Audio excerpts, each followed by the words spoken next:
ഇങ്ങനെ ഒരു പരിപാടി സംഘടിപ്പിച്ച് ഒരു സുന്നി ഐക്യം എന്നൊക്കെ പറഞ്ഞിട്ട് ഒരു പക്ഷേ ഇതിനകത്തൊരു ആലോചന ഇല്ലാതെ എന്തെങ്കിലും തരത്തിൽ ബന്ധപ്പെട്ട് പോയിരുന്നെങ്കിൽ ഇതൊരു കെണിയാണെന്ന് അറിയാതെ പോയില്ലായിരുന്നു.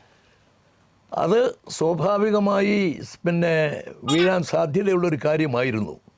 പക്ഷേ ദക്ഷിണ കേരള ജംഇയ്യത്തുലമയ്ക്ക് എക്കാലവും വ്യക്തതയും വിദഗ്ധതയുമുണ്ട്.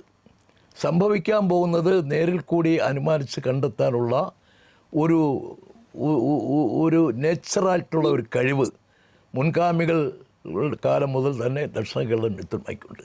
അപ്പോൾ സ്വാഭാവികമായി ഈ സുന്നി ഐക്യം ഇന്നും എൻ്റെ പേര് വെച്ച് ഇവിടെ പോസ്റ്ററൊക്കെ ഇറങ്ങിയിട്ടുണ്ട്.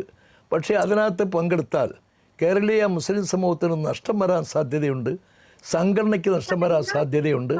മാത്രമല്ല പാണക്കാട് തങ്ങന്മാരെ ഒഴിവാക്കിക്കൊണ്ടുള്ള ഒരു വേദിയിൽ പങ്കെടുത്തു എന്നുള്ള ആ ദുഃഖം, ആ വേദന എക്കാലവും നിലനിൽക്കുകയും ചെയ്യും. അതുകൊണ്ട് തന്നെയാണ് പങ്കെടുക്കുന്നില്ല എന്ന് തീരുമാനിച്ചത്. ഇപ്പം അതിനൊരു വേറൊരു വ്യാഖ്യാനം വന്നത് എനിക്കതിൻ്റെ വ്യത്യാസങ്ങൾ അറിഞ്ഞുകൂടാത്തതുകൊണ്ടാണ്. അതായത് തങ്ങന്മാരെ നമ്മളെപ്പോഴും ബഹുമാനിക്കാറുണ്ട്, സയ്യിദന്മാരെ ബഹുമാനിക്കാറുണ്ട്. ഇതൊരു സയ്യിദന്മാരെ കൂട്ടിച്ചേർത്തുള്ള ഒരു പരിപാടി ആയിരുന്നെങ്കിൽ സ്വാഭാവികമായി പാണക്കാട് തങ്ങൾ വരുമായിരുന്നു.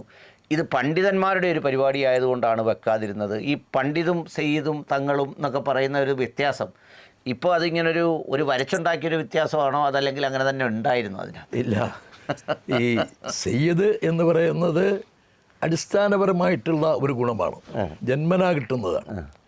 ഞാൻ ജമാഅത്തെ ഇസ്ലാമി പ്രസ്ഥാനത്തിൻ്റെ സ്ഥാപക നേതാവ് സയ്യിദ് അബുൽ മൗദൂദി സാഹിബിനെ സംബന്ധിച്ച് മോശമായി സംസാരിക്കുന്ന പണ്ഡിതന്മാരോടും പ്രവർത്തകരോടും അദ്ദേഹം ഒരു സയ്യിദാണ്, അതിനെ ബഹുമാനിച്ച് അദ്ദേഹത്തെക്കുറിച്ച് പരാമർശിക്കാമെന്ന് പറയാറുണ്ട്.